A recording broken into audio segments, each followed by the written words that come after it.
एक राइटर ने अपने बच्चों का ख्याल रखने के लिए एक नैनी को हायर किया, पर ये नैनी हस्बैंड और वाइफ के बीच में एक दरार बन जाती है। हेलो फ्रेंड्स, आज मैं आपको डेडली इल्यूजन्स ये 2021 की एक thriller mystery Hollywood movie explain करने वाला हूँ। इस मूवी में अलग अलग ट्विस्ट एंड टर्न्स आते हैं, तो इसे अंत तक जरूर देखिएगा। तो बिना किसी देरी के एक्सप्लेनेशन स्टार्ट करते हैं। मूवी स्टार्ट होती है और हम हमारे मेन कैरेक्टर मैरी को देख सकते हैं। मैरी एक बहुत ही फेमस राइटर थी और बहुत साल हो चुके हैं उसने कुछ भी राइट नहीं किया था। वो अपनी फैमिली को टाइम देना चाहती थी। इसमें उसका हस्बैंड, एक बेटा और एक बेटी है। उसे लगता है कि जब वो राइट करती है तो वो अलग पर्सन बन जाती है जो वो फिर से नहीं बनना चाहती, तो इसी वजह से राइटिंग से डर रही थी। पर एक दिन उसके पब्लिशिंग हाउस से कुछ लोग उसे मिलने के लिए आए।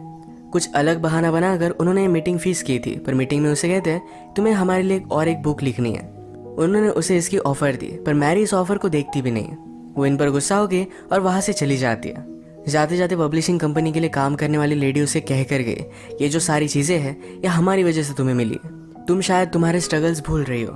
मैरी उस पर भी गुस्सा हो गई, पर इस बात को इग्नोर कर देती है। रात में मैरी का हस्बैंड टॉम घर पर आया। उस ऑफर को देखता है। ये $2 मिलियन की थी। इतने सारे पैसे मैरी ने पूरी बुक्स लिखकर भी नहीं कमाए थे। इस बात से वो बहुत ही ज्यादा सरप्राइज्ड हो गया। वो मैरी से कहता है कि तुम्हें इसे सीरियसली कंसिडर करना चाहिए। वो मैरी को कुछ डायरेक्टली बता नहीं पा रहा था, पर रात में उससे वो बात करता है। कहता है हमने जो पैसे सेव करके रखे थे उसमें से हाफ उसने वेस्ट कर दिए। ये पैसे उनके रिटायरमेंट के लिए थे। मैरी इस बात से डिस्टर्ब हो जाती है, पर अब उसे बुक लिखनी ही पड़ेगी क्योंकि उसके पास दूसरा कोई ऑप्शन नहीं है। अगले दिन मैरी अपने फ्रेंड इलिन के साथ स्पा में गई हुई थी। उसे सारी प्रॉब्लम बता रही थी। मैरी अपने बच्चों के लिए वरी करती है कि अगर वो बुक लिखेगी तो अलग पर्सन बन जाती है, अपने बच्चों का अच्छे से ख्याल नहीं रख पाएगी। इलिन ने कहा कि उनका ख्याल रखने के लिए तुम एक लड़की हायर कर सकती हो। मैरी को बात पहले सही नहीं लगती, पर फिर भी उसे ट्राई करती है। अलग अलग लड़कियों का उसने इंटरव्यू लिया। फिर लास्ट में ग्रेस आई। मैरी कॉफी बनाने के लिए गई, तभी ग्रेस कुछ पढ़ रही थी। मैरी को ये बात बहुत अच्छी लगती है। उसे लगता है कि अगर उसके बच्चे ग्रेस को बुक्स पढ़ता हुआ देखे तो वो भी बुक्स पढ़ सकते हैं। इन्होंने फिर बुक्स को लेकर डिस्कशन किया और मैरी को ग्रेस बहुत अच्छी लगी थी। थोड़ी देर में यहाँ बच्चे भी आ गए। ग्रेस उनके साथ बहुत ही अच्छे से बात करती है। ग्रेस ने घर में मैरी की बुक देखी और ये देखकर वो बहुत ही एक्साइटेड हो गई कि वो एक्चुअल राइटर के घर में है। ग्रेस का सारा बिहेवियर देखकर मैरी उसे हायर कर लेती है। एक दिन बच्चे स्विमिंग पूल में खेलने की जिद कर रहे थे, पर ग्रेस ने अपने कपड़े लाए नहीं थे। मैरी ने फिर अपनी यंग एज का स्विम सूट उसे दे दिया। मैरी की फ्रेंड इलेन भी यहाँ आई हुई थी। उसे कहती है तुम जरा इसे सावधान रहना, तुम्हारा हस्बैंड और इसके बीच में कुछ भी हो सकता है। मैरी ग्रेस को बहुत ही सीधी सादी समझती है। वो कभी भी इमेजिन नहीं करती कि ऐसा कुछ भी हो सकता है। रात में ग्रेस बच्चों को संभाल रही थी, तभी टॉम और मैरी ये दोनों इंटीमेट हो जाते हैं। बच्चों को संभालते संभालते इन दोनों को इतना टाइम मिलता नहीं था। ये दोनों ग्रेस पर खुश थे। नेक्स्ट डे फिर मैरी ने अपना बुक लिखना स्टार्ट कर दिया था। एक दिन मैरी के पैर पर चोट आ गई। ग्रेस उसे हेल्प कर रही थी तो उसके इनरवेयर को उसने नोटिस किया। मैरी कहती है चलो हम तुम्हारे लिए शॉपिंग के लिए चलते हैं। वो उसके साथ चेंजिंग रूम में थी। ग्रेस की बॉडी देखकर मैरी को लगता है कि जब वो यंग थी उसकी बॉडी भी इसी तरीके से थी। अब वो अपनी यंग बॉडी को मिस करती है। ग्रेस ने मैरी के हाथ लिए और अपने आप पर रखे।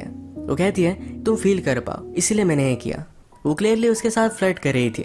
इसके बाद मैरी की जो अपनी बॉडी को लेकर इनसिक्योरिटी थी, यही बात वो टॉम को बताती है। वो उससे पूछती है क्या तुम्हें लगता है कि मुझे प्लास्टिक सर्जरी करनी चाहिए।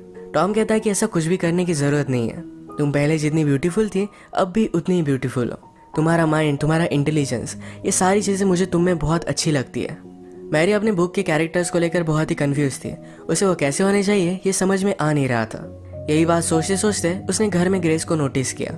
उसी पर वो अपना कैरेक्टर बेस्ड कर देती है। एक दिन उसके पब्लिशिंग हाउस से कुछ लोग उसे मिलने के लिए आए। उसके बुक्स के लिए वो आइडिया उसे दे रहे थे। तभी मैरी हमेशा ग्रेस के बारे में सोच रही थी। अगले दिन मैरी अपने फ्रेंड इलिन के साथ बात करती है। कहती है ग्रेस को मैं पहले बहुत ही अलग समझती थी, पर अचानक से वो उससे बहुत ही ज्यादा अट्रैक्टेड होने लग चुकी है। पहले उसे ऐसा कुछ भी नहीं लगता था। इलिन ने उसे कहा कि ये जो तुम्हें एनर्जी महसूस हो रही है ये तुम अपनी राइटिंग में यूज कर सकते हो। मैरी और टॉम एक ग्रेस से बहुत ही खुश थे तो उसे फुल टाइम अब रख लेते हैं। एक रात ये दोनों एक पार्टी पर गए। इलिन का हस्बैंड मैरी से कहता है तुम्हारी 4th बुक बहुत ही अच्छी थी, तुम्हें उस तरीके से फिर से राइट करना चाहिए। मैरी कहती है जब मैंने उस बुक को लिखा था तो मेरी लाइफ में मैं बहुत ही डार्क प्लेस पे थी और फिर से उस प्लेस पर नहीं जाना चाहती। इलिन का हस्बैंड कहता है शायद वही डार्कनेस एक राइटर को आर्टिस्ट बनाता है। अगले दिन मैरी अपने स्विमिंग पूल के पास हैंग आउट कर रही थी। वो ग्रेस को उसे मसाज करने के लिए कहती है। उसे बहुत अच्छा लगा तो स्विमिंग पूल में कूद गई। उसने ग्रेस को भी अपने पास आने के लिए कहा। ये दोनों एंजॉय कर रहे थे। बाहर आने के बाद दोनों ड्रंक हो जाते हैं। ग्रेस मैरी से कहती है कि कभी भी मैंने लाइफ में इसे फैमिली की तरह फील नहीं किया था।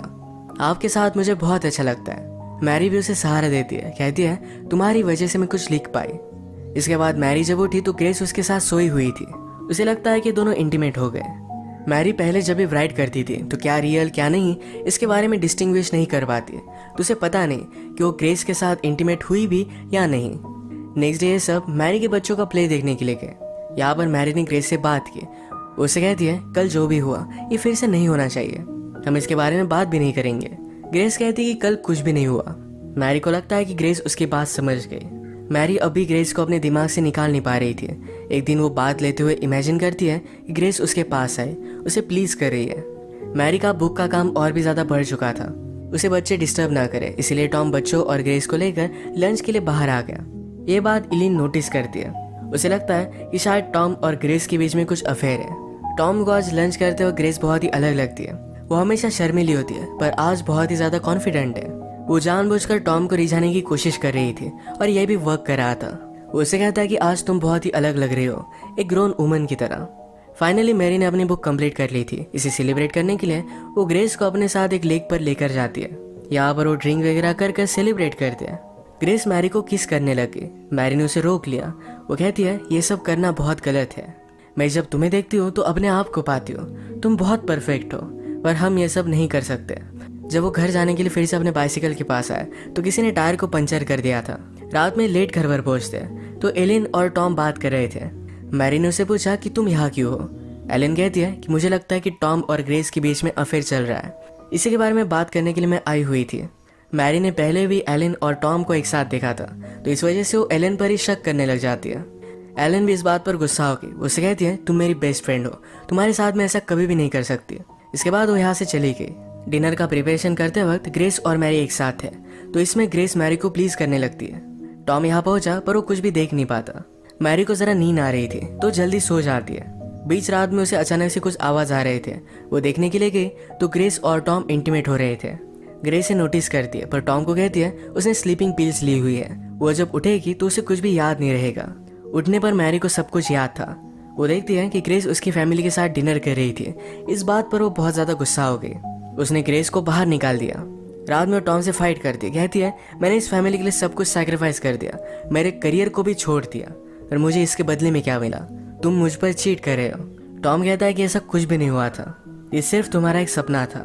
अगले दिन मैरी ने ग्रेस को जिस एजेंसी से अपॉइंट किया था वहाँ पर कॉल लगाया। वहाँ से उसे पता चलता है कि उनकी एजेंसी में ग्रेस नाम की कोई भी लड़की काम नहीं करती। मैरी बहुत ही ज़्यादा सस्पिशियस हो गई। अब ग्रेस के बारे में और भी इन्फॉर्मेशन निकालने के लिए निकल पड़ती है। ग्रेस जो बुक पढ़ रही थी उसी बुक की इंक्वायरी उसने लाइब्रेरी में की। इस बुक को किसी और ने पढ़ने के लिए नहीं लिया था, पर मैरी को अब ग्रेस का रियल नेम पता चल गया। अब वो कंफर्म हो चुकी थी कि ग्रेस में कुछ ना कुछ तो गलत है। इसी के बारे में बात करने के लिए वो इलिन के पास गई, पर डायरेक्टली इलिन का मर्डर हुआ हम देख सकते हैं। मैरी ने पुलिस को कॉल किया, पर पुलिस का प्राइम सस्पेक्ट मैरी ही बन जाती है, क्योंकि जिस नाइफ से इलिन का मर्डर किया था उस नाइफ पर मैरी के फिंगरप्रिंट्स थे। सीसीटीवी कैमरे में मैरी की तरह ड्रेसअप की हुई एक लड़की वहां पर गई हुई थी। मैरी कहती कि इस कैमरे में कोई भी हो सकता है। उसे बचाने के लिए टॉम वहां पर लॉयर के साथ पहुंच गया। मैरी को अब लग रहा था कि ये सारी चीजें ग्रेस ने की, क्योंकि कल रात ही इलिन ने उस पर शक किया था। मैरी के पास ग्रेस का रियल एड्रेस था। डायरेक्टली उसके घर पर पहुंच गई। घर पर वो ग्रेस के फॉस्टर मॉम से मिलती है। उसने उससे कहा कि वो जब छोटी थी तब उसके पेरेंट्स ने उसे बहुत अब्यूज किया था, इसके लिए वो जेल में भी गए थे। मैरी यहाँ पर नोटिस करती है कि लेडी अलग अलग आवाज में बात कर रही थी, यानी कि उसे स्प्लिट पर्सनैलिटी डिसऑर्डर था। ये देखकर मैरी जल्दी से वहां से निकल जाती है। उसने घर पर टॉम को कॉल लगाया कि ग्रेस को घर में आने मत दो, वो बहुत ही डेंजरस है, पर ग्रेस ऑलरेडी घर में थी। टॉम जब शावर में था तो मैरी की तरह कपड़े पहनकर ग्रेस उसके पास आती है। इसका मतलब है एलिन का मर्डर उसने किया था। अब वो टॉम के साथ इंटीमेट होना चाहती थी, पर टॉम उसे कहता है कि मैं अब कोई भी गेम्स नहीं खेलना चाहता। उसका उसके साथ होना एक गलती थी। ग्रेस ने उसे सीड्यूस किया था। ये बात सुनकर ग्रेस बहुत ज्यादा गुस्सा हो गई। वो टॉम पर चाकू से बहुत सारे वार कर देती है। वो उसे मार ही देती है, तब तक मैरी वहां पर पहुंच गई। ग्रेस जल्दी से कपड़े बदल कर मैरी के सामने आई। मैरी ने टॉम के बारे में पूछा तो कहती है कि टॉम शॉवर ले रहा है, तुम वहां पर मत जाओ। मैरी को सस्पिशियस लगा और वहां पर पहुंची तो टॉम ब्लीड कर रहा था। ग्रेस फिर से अपने हाथ में चाकू ले लेती है, पर वो अपने आप को कंट्रोल कर रही थी। वो भी अलग अलग दो आवाज में बात करती है। ग्रेस की भी दो पर्सनैलिटीज थी। अपने आप को प्रोटेक्ट करने के लिए एक डेंजर सी पर्सनैलिटी उसने डेवलप की थी। उसकी एक पर्सनैलिटी उसे बोल रही थी कि इन दोनों को मार डाले, पर एक्चुअल ग्रेस उसे रोक रही थी। ग्रेस अपने आप को फिर से उस स्वीट लड़की में कन्वर्ट करना चाहती थी, पर उसकी दूसरी पर्सनैलिटी उसे करने नहीं देती। उसने मैरी पर हमला कर दिया। ग्रेस की सेकंड पर्सनैलिटी बोली, ये तुम मैरी से प्यार करने लग गई, इसलिए मुझे मारना चाहती थी। ये इविल पर्सनैलिटी पूरी तरीके से कंट्रोल ले लेती है। वो मैरी को मारने वाली थी, पर मैरी ने उसके सर पर हमला कर उसे बेहोश कर दिया। अब इसके बाद मूवी में डायरेक्टली 1 साल बीत चुका है। मैरी ने अपनी बुक कंप्लीट कर ली है। वो अपने फैमिली के साथ बहुत ही खुश हम देख सकते हैं। मूवी के एंड सीन में वो ग्रेस से मिलने के लिए गई। मैरी ने उसे हॉस्पिटल में एडमिट कर दिया है। उसे ठीक होने में हेल्प कर रही है। ग्रेस की जो एक्चुअल पर्सनैलिटी थी ये बहुत अच्छी थी, और इसी को सेव करने के लिए मैरी उसे हेल्प कर रही है। ये दोनों अब बहुत ही अच्छी फ्रेंड्स हैं। इसी के साथ ये मूवी एंड हो जाती है। ग्रेस बचपन में अब्यूज हुई थी, तो इसी वजह से हमेशा से फैमिली को पाना चाहती थी। वो जब मैरी की फैमिली से मिली तो यही खुद के लिए स्टील करना चाहती थी। फिर उसकी अलग पर्सनैलिटी उस पर हावी होने लग गई। उसी पर्सनैलिटी के वश में आकर उसने ये सारी चीज़ें की थी। तो इसी के साथ आज का वीडियो हम खत्म करते हैं। अगर आपको एक्सप्लेनेशन अच्छा लगा तो प्लीज़ इसे लाइक और कमेंट जरूर कर दीजिएगा। मैं बहुत सारी मूवीज़ लेकर आता रहता हूँ, तो प्लीज़ इस चैनल को सब्सक्राइब कर दीजिए। बेल नोटिफिकेशन आइकन दबाना मत भूलिएगा। हम फिर से मिलेंगे और एक नई मूवी के साथ। तब तक के लिए थैंक यू, और आप अपने आप का ख्याल रखिए।